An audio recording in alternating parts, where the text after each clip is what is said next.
台新闻的独家报道，台湾驻外人员在昨天传出首名确诊病例，驻法代表处有一名职员日前有症状哦。那么他是在3月下旬的时候呢，出现了咳嗽、全身酸痛。那么当时呢是居家办公1个月。台新闻独家深入追踪，这个是驻法代表的描述。他说3月份的时候，因为他出现了症状，那么在家里头办公，没想到1个月之后筛检确诊。尽管现在呢没有症状了，不过他在4月27号的时候确诊，所以在现在还是请他继续的居家隔离当中。而法国目前的疫情趋缓，在法国念书的台湾留学生说，法国政府5月11号起逐步解封，不过外出还是会有限制哦。他也很担心，一旦解封，会不会造成另外一波的感染潮？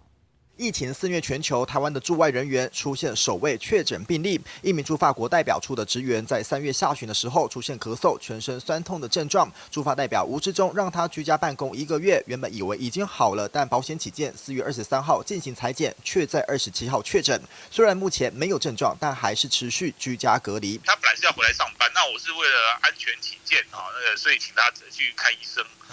他就去看了，所以是那个残留的病毒啊。而欧洲各国疫情逐渐趋缓，法国政府宣布5月11号起将逐步解除相关封锁措施，到时候全国市疫情状况分红、橘、绿3区，希望6月底之前恢复正常生活。那其实解封之后呢，我们的活动范围也只能限在家里方圆100公里以内的地方，所以呢，我们其实也不太可能跑去很远的地方旅行之类的这样。商店跟市场可以重新开放，学校也慢慢恢复上课。不过禁足令这段期间让法国人闷坏了，解封之后也让人担心病毒会卷土重来。未来大众交通运输工具，像是火车、地铁，是不是要强制性戴口罩？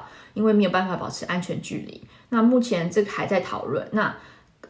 最主要是现在有很多各个不同的县市政府，比如说是像里昂政府，他们就强制规定在公共场所一定要戴口罩。解封计划会不会造成另一波感染潮？在法国念书的台湾学生面对疫情不敢轻忽。记者肖比谢维生综合报道。